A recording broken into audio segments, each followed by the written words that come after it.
UAC y el Centro de Investigación Interdisciplinaria de la Facultad de Filosofía presentan Tiempo y Memoria con Cecilia Figueroa. Comenzamos. Buenas tardes, bienvenidos a una emisión más de este programa. Hoy tenemos un invitado de la Unidad de Bioética de la Facultad de Filosofía de esta universidad y vamos a hablar de un tema bastante espinoso que es la integridad científica. Él es el doctor Bernardo García Camino, doctor en Derecho, maestro en Derecho, licenciado en Derecho, especialista en Derecho Constitucional, ¿verdad, Bernardo? Sí. ¿Qué tal? Buenas tardes, gracias por estar aquí. Muy buenas tardes, Ana Ceci. Muchas gracias por la invitación y muy buenas tardes a todos ustedes. Y gracias por estar aquí con nosotros. Platícanos, hemos tenido algunos, pláticas de pasillo en torno a por qué la gente a veces no cree en la ciencia. Decíamos que ha habido casos en donde les damos argumentos para que no crean en ella. ¿Nos puedes platicar, por favor, de alguno de estos casos? Particularmente me interesa mucho el de la vacuna, ¿no? Claro que sí. El de las personas antivacunas, por favor, Con platícanos. todo gusto. Bueno, la ciencia como actividad y como actividad humana, a lo largo de su historia también se ha prestado para engaños, para fraudes. Y estos fraudes en la historia muchas veces se pensaría que se afecta solamente a la ciencia, pero no es así. También pueden llegar a tener una repercusión social. Más o menos por 1998, un médico norteamericano, Andrew Wakefield, se puso y reveló un estudio supuestamente efectuado, y lo reveló él también en la prensa, diciendo que había una relación entre las vacunas y el autismo. La verdad, él lo hizo alterando los datos de la investigación, manipuló los datos de tal forma en que pudieran decir eso, y lo que provocó con su publicación, tanto en los medios, en una revista también científica, es que la vacunación contra el sarampión decayera y los casos se dispararan. Entonces, enfermedades que se consideraban que ya no tenían una afectación real en las personas se vuelven a disparar por esta noción de rechazar las vacunas.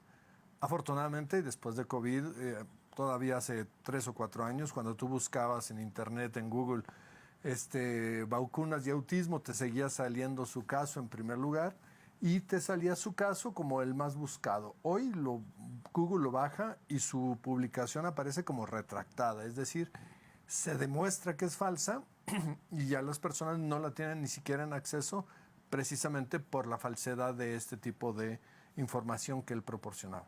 Perdón, dijiste ahí, me perdí un poco, década de los 80 cuando sale esta publicación. Así es.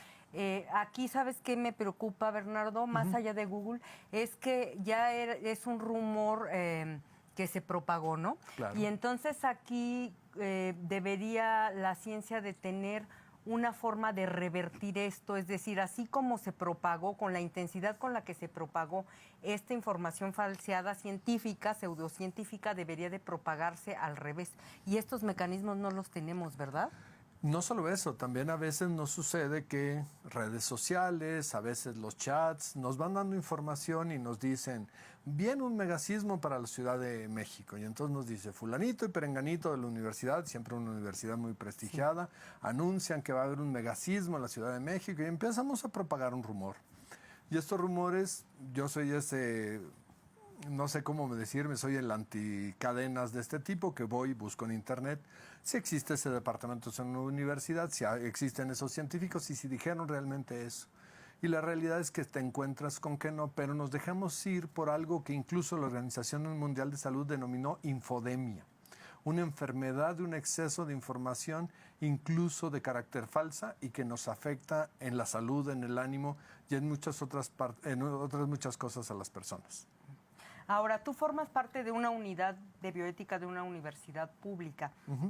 Platícanos de qué rubros se encarga la bioética en materia de integridad científica. ¿Cómo cuidan, no sé si a la ciudadanía, a la población, al mundo de la perversidad de algunos científicos, por llamarlo de alguna forma? Bueno, la unidad de bioética somos un grupo que estudiamos cosas relacionadas con la ética aplicada y la bioética. Y en la ética aplicada encontramos tanto la integridad científica como la ética de investigación, también ética medioambiental, y hay otro rubro que es la ética clínica, ¿no? En la prestación de los servicios de los médicos hacia los pacientes. En la universidad hemos estado trabajando, tenemos también un convenio y estamos trabajando con la Universidad de Guadalajara en el tema protocolos de investigación. El año pasado tuvimos un ciclo de conferencias, la Universidad de Guadalajara, la Universidad Autónoma de Querétaro, con la Comisión Nacional de Bioética. Tuvimos la fortuna de tener por aquí invitados a, para mí, los dos grandes referentes en el tema en Latinoamérica, que es Sergio Liteuca de la Universidad de Miami y también Elizabeth Heidman de la Universidad de Southwest Texas. Y ellos estuvieron aquí dando conferencias y es lo que hacemos. La integridad científica en realidad es evitar la mala conducta de los científicos al momento de hacer o de divulgar ciencia. No es como la ética de investigación que protege a los sujetos, sino aquí protege a la ciencia. E indirectamente, proteger a la ciencia se protege también a la ciudadanía. Las tres conductas siempre que son las más rechazadas, obviamente, es el plagio, la falsificación de los datos o la alteración de los datos, cualquiera de esos. Y también hay prácticas que pueden resultar cuestionables, que pueden ser relacionadas con la autoría, cuando a una persona se le pone, cuando no fue autor, cuando a una persona se le niega la autoría, cuando sí fue autor. Hay muchas variables que esto puede implicar y son cuestiones que cotidianamente, por desgracia en México, no se atienden, no se ven. Creo que para lo que tenemos en otros rubros, los casos de los últimos 6 meses han ido destapando poco a poco una realidad y que ojalá fueran temas que habláramos más, ¿no? Para que precisamente la ciencia se sustenta en la confianza pública, es la única forma. No todos somos científicos ni expertos en las ramas y tenemos que creer en los científicos y para eso los científicos tienen que hacer las cosas bien para que les podamos creer. Uh-huh. ¿Nos puedes platicar de este caso coreano que también me pareció muy interesante en cuanto a falsificación de resultados? Claro. Y cómo esto impacta. Y decíamos, ¿cuántos casos habrá de los que no nos vamos a enterar nunca, no? Nos vamos enterando. ¿Sí? Y sí, hubo un doctor coreano, el doctor Moon, que cuando se puso de moda la medicina genética y demás, publica y anuncia que logra la clonación a partir de una célula troncal. Y entonces esto se empieza a ver como una gran posibilidad, sobre todo para curar enfermedades, para proveer de órganos, para muchas otras cosas. La verdad es que la mayoría de las veces los tipos de falsificación de este tipo científica, después de que él publica, otro laboratorio en otro lugar del mundo dice, oye, si nosotros hacemos algo similar, ¿cómo no se nos ocurrió? Y entonces repiten el experimento, lo tratan de replicar y al momento en que no obtienen los mismos resultados dicen, bueno, algo hicimos mal, lo vuelven a hacer y si todo sale mal le dicen al primer autor, oye, danos tus resultados si los oculta o ahí comprueban que se falsifica. Es decir, en determinadas áreas científicas la replicabilidad es una de las cuestiones necesarias y de esa forma nos encontramos esta posibilidad de ser descubiertos.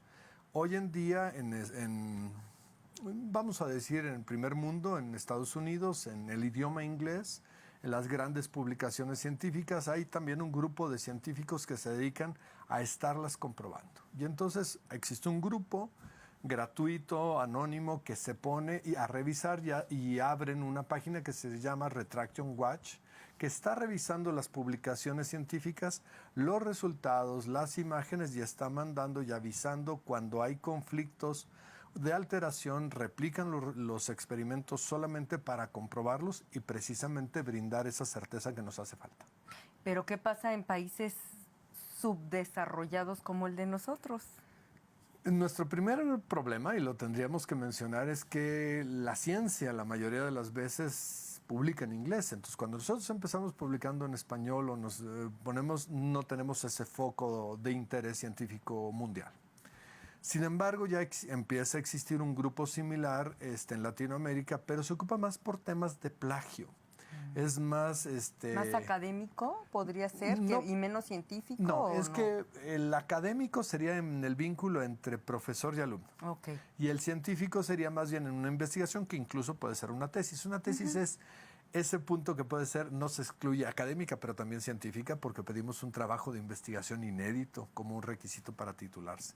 Hubo un caso que te puedo mencionar y creo que nos va a servir mucho. Un día, Eduardo Farías, que está con nosotros ahí en la unidad de bioética, se puso a ayudarle al doctor Salvador Arellano, director de la facultad, a armar su currículum y decía, hay una publicación, pero no me acuerdo el nombre y no me acuerdo dónde la publicó. Y lo que se le hizo más fácil fue googlear algo que se acordaba que había leído de esa publicación. Y, oh sorpresa, aparece otro autor en otra revista y entonces, ¿qué sucede aquí? Bueno, resulta que un decano de una universidad colombiana había tomado publicaciones íntegras del doctor Arellano y las había publicado como propias en otras revistas. Entonces, surge esto, escribimos a la revista y entonces al escribir la revista dice, así como no, bajo el contenido ya lo rechazo. Pero eso no sirve, en realidad lo que deberíamos es dejarlo, pero con el anuncio de que fue plagiado. Es decir, no se trata de hacer un escarnio, pero sí se trata de saber y de poder orear las cosas. No es nada más desaparecer y poner lo que queda sucio debajo de la alfombra, ¿no? Esta organización que te digo que es latinoamericana decía, oye, ¿por qué lo hiciste así? ¿Por qué le escribes a la revista? Nosotros hubiéramos hecho como el escarnio, el señalamiento. Y Eduardo dijo, bueno, te tardaste un poco, pero no te preocupes. El que hace un cesto hace un ciento, y entonces se puso a buscar y encontró otros 3 casos de plagio de la misma persona, ¿no? Entonces, sí puede incluso llegar a resultar una práctica cotidiana que creo que en las universidades deberíamos de poner el primer foco principal, el enfoque a saber de qué tamaño es el problema, ¿no? Como un diagnóstico, pero sobre todo no es tratar de castigar por castigar, es prevenir, es educar, es formar a nuestros próximos científicos en cómo no hacer este tipo de cosas. Pero además en México creo que hay un sesgo, salvo tu mejor opinión, respecto de otros países de donde quieras, que es la corrupción, ¿no? Que algunos expresidentes dicen que las tenemos en el ADN. No sé si la tenemos en el ADN o no, pero es ancestral, es una práctica cotidiana. Incluso yo me atrevería a decir que entre mi gato y yo hay una relación en donde se da la corrupción, porque está tan intrínsecamente, pues sí, imbuida en todas partes. En ese sentido, lo que te quiero preguntar es, respecto de otros países de América Latina, para no irnos tan lejos, ¿qué tanto incurrimos los mexicanos en estas trampas? He tenido la oportunidad con este tema de estar en la Universidad de Buenos Aires, en alguna universidad peruana, en alguna universidad colombiana, con este mismo tema de integridad científica. Por desgracia suele ser una práctica cotidiana en Latinoamérica derivada de 2 cosas. Uno, de una corrupción que se denomina, y lo dice Florencia Luna, una corrupción estructural. Es decir, somos países que no solo, que está la corrupción en todas las áreas, está en el gobierno, están muchos, y sería, pues yo creo que hasta infantil no pensar que puede darse en el plano de la ciencia o de la academia. Ese es un primer rubro. Un segundo rubro es un estudio también es de una universidad de Barcelona que se pone a analizar cuáles son los factores que pueden orillar a los científicos a cometer malas prácticas. Y uno de los grandes señalamientos es una falta de formación, ¿no? Y otro es una presión por obtener resultados. Te califico o te premio o te estimulo o por el número de publicaciones que tienes o por el número de cosas que haces. Y entonces puede ser un incentivo perverso cuando le falta supervisión. Entonces, sabemos que el Sistema Nacional de Investigadores te dice cuánto has publicado, cuántas publicaciones tienes, pero no ha entrado en un parámetro de saber si lo que tú estás publicando realmente es un trabajo original o no lo ha medido o no lo ha pretendido ni siquiera hacer. Entonces, sí tenemos ese problema muy común en Latinoamérica y también en otros países. No podemos rechazar que incluso esta presión por obtener resultados funciona igual en España o puede funcionar igual incluso en Estados Unidos. Hay una presión muy fuerte para el científico por decirle, te pago, ¿qué estás haciendo? ¿Qué me estás dando? Y hay una parte que es negar Y hay solamente 2 revistas científicas que destacan el valor del resultado negativo. En una investigación viene una hipótesis y digo, bueno, puede resultar esto, yo creo, y lo voy a demostrar. Y si resulta que no es cierto, ese resultado pareciera que no va a ser bueno, pero ese resultado nos va a servir para que otra persona no recorra ese mismo camino. Entonces los resultados negativos también son avances para la ciencia. ¿Eso es a lo que llamamos ciencia básica? Puede ser en ciencia básica y en otros rubros también. Ok, porque los científicos en México se quejan amargamente de que la ciencia básica no es reconocida, ¿no? Así como la divulgación. Pero volviendo a este tema que dices que, ¿sabes qué? Me atrevería a hacer una analogía porque hablas de formación. Sí. De formación en las universidades y que después esto se replica ya cuando eres investigador, estás en el Sistema Nacional de Investigadores. Y yo creo que también nosotros tenemos mucha culpa, ¿sabes? Porque yo les digo a los alumnos, hay maestros que los califican por kilo, ¿no? Uh-huh. Es decir, entrégame un ensayo de 25 cuartillas. Uh-huh. Si en 5 ya dijiste lo que tenías que decir, no me importa. Uh-huh. Vuélvete reiterativo, soso, obsoleto, etcétera. Y esto lo digo porque también lo he visto con colegas que encuentran, no sé, te voy a decir, en Ciencias Sociales, Humanidades, Historia específicamente, un diario inédito de una persona que vivió la Revolución y sabía leer y escribir, que era mucho para ese tiempo. Lo toman y lo publican, pero con su nombre. Uh-huh. ¿Estás de acuerdo que ese es un fraude? Porque el que uh-huh. lo encontró, si acaso lo transcribió, uh-huh. lo recopiló quizá, uh-huh. pero no podría ir como autor. Uh-huh. Y cosas como esas se le van al CONACYT, pero tiro por viaje.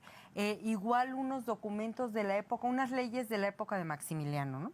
Igual, las publico con mi nombre y esas leyes evidentemente no son mías. Uh-huh. Entonces, ¿aquí qué opinas respecto de los filtros, ya hablando en plata, de la ineficiencia de esos filtros, pues? Una es la forma que tenemos de hacer ciencia, así literalmente en nuestro país, y eso es un problema que nosotros tendríamos que ver desde las primarias. ¿Qué es lo que estimulamos a nuestros estudiantes, a nuestros niños, a nuestros jóvenes, de qué es hacer ciencia y de qué refleja realmente la ciencia? Y de esta forma también es, y perdón, lo voy a decir muy a futuro, despertar un interés científico en nuestros jóvenes y una ciencia que se tradujera también en un progreso para el país de toda índole. Eso es un primer punto. Y tendríamos pero CONACYT solamente ha regulado cuando ha habido escándalos que le han reventado, pero no tiene una labor preventiva ni en ética de investigación ni en otra cosa. No hay un filtro o una medición de otra forma. Y este tipo de factores o este tipo de esquemas que tenemos incluso aumenta una perversión sobre el mismo sistema, ¿no? Y esta formación, para mi gusto, debería de ser encontrar esas vías, ¿no? No necesariamente creer en un futuro diferente en otras ramas, cuando la ciencia debe de ser una aspiración para muchas personas y no desincentivarlas, ¿no? No buscar que no se dé. Y para resolver la vida cotidiana, para eso sirve el método científico, ¿no? Claro. Y ahorita que decías de copiar y de esta forma que nos enseñan desde la primaria, pues nada más basta comparar que, bueno, seguro en tu generación y en la mía todavía nos tocó ir a la papelería, que la tarea era ir a comprar una estampita de Miguel Hidalgo, uh-huh. voltearla y transcribirla en tu cuadernito, claro. ¿no? Y en cambio, por ejemplo, en países como Alemania, ves a los niños en el metro, en el tren, con sus experimentos ahí que los uh-huh. llevan, que a lo mejor les salieron, a lo mejor no, pero eso es hacer ciencia, ¿no? Claro. No copiar y pegar. Y en ese sentido quiero preguntarte algo, Espinozón. Hay un argentino que a la mayoría de la gente le cae muy mal porque es muy sincero, es el doctor Marcelino Cereijido Mattioli, Premio Nacional de Ciencias. Y él no se cansa de decir que los mexicanos no hacemos ciencia, que en México no hay ciencia, que a lo mucho academia, cortar, pegar, citar al colega de al lado. etcétera. Que en ese sentido yo quiero que tú me des tu opinión. Bueno, yo digo que tenemos dos tipos de ciencia en México, realmente. Tenemos una ciencia de autoconsumo, es decir, la que hacemos por cubrir ciertos estándares y ciertos parámetros, que incluso es la propia divulgación de esa ciencia es bastante limitada, en el sentido, se mandan a publicar 500 libros, pero no se distribuyen, no llegan a manos de nadie. Es decir, estamos sujetos a que a alguien le parezcan, el autor se lleva 2 y a lo mejor se quedan los libros en alguna estantería coleccionando polvo. Lo mismo a veces pasa con las revistas electrónicas, ¿no? de las universidades, en que no tenemos certeza de las visitas o de las consultas o demás. Tenemos otra ciencia muy buena en México, de estándares internacionales muy buenos, y se hace en centros nacionales, indudablemente, se hace por científicos, pero también son los casos hasta cierto punto más reducidos, porque la ciencia tiene un costo y por desgracia no hemos dado la inversión pública necesaria para esta producción de ciencia de vanguardia. Y también el CONACYT, a ver, no neguemos que ha tenido muchas etapas en las cuales incluso el CONACYT, algunos centros, pues miren, yo no podría cuestionar el centro por sí mismo, pero francamente si no le damos las condiciones necesarias para hacerlo, pues tenemos un centro, pero nada más. Es como esta idea de que en México nos vamos a juntar con Argentina para la Agencia Nacional, la Agencia Aeroespacial Latinoamericana. Pues si no tenemos un laboratorio, si no tenemos uso de materiales, si no tenemos realmente las computadoras, si no tenemos las capacidades, pues nos vamos a juntar a teorizar y a lo mejor vamos a hacer papelitos diciendo qué están diciendo en otros lados, pero no lo vamos a hacer. Ese es, para mi gusto, si no se da un proceso de formación real, no, esto nada más es una buena intención. Entonces tenemos que también estar cuidando eso desde la preparación, y si los queremos preparar también los tenemos que preparar en la forma en que la hagan bien, ¿no? No solo que se haga ciencia, sino buena ciencia. En el caso de nuestra universidad, Bernardo, ahí cómo hemos avanzado respecto de la integridad científica.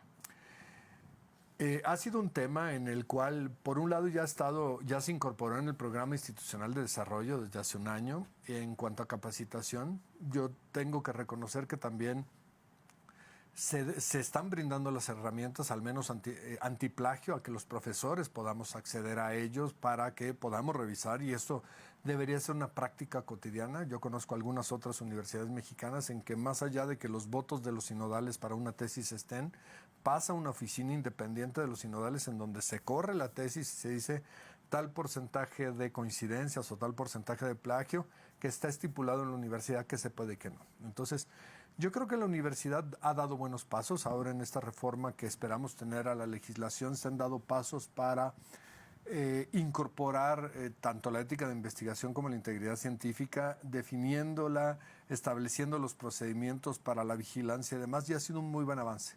Y nos falta mucho por recorrer, ¿no? Tú referiste historia. Para mí, un estudiante de preparatoria, cuando le encargas un trabajo de historia, va a copiar, a veces va a interpretar lo que ve, pero no va a tenerlo porque tampoco los capacitamos. Yo no veo malo en licenciatura que sea una tesis, llamémosla de divulgación, un estado de la ciencia, un estado del arte, una referencia sobre un tema. No sé, ¿Qué pedirías? ¿Descripción de un tema? Porque a veces hasta de un concepto. Importante. A veces, es que depende el área de conocimiento, porque no siempre es igual. No sé, el concepto de sostenibilidad ha variado en muchos tiempos, desde muchos lados, y en licenciatura puede ser una buena tesis.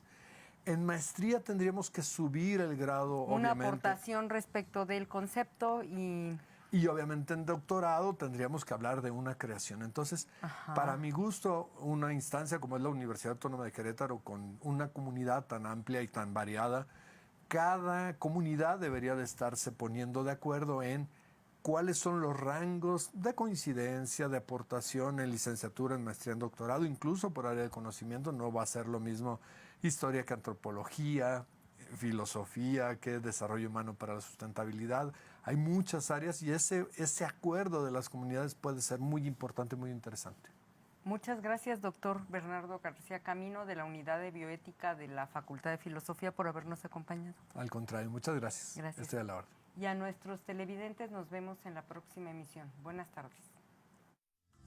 TV UAC y el Centro de Investigación Interdisciplinaria de la Facultad de Filosofía presentaron Tiempo y Memoria con Cecilia Figueroa. Gracias por acompañarnos.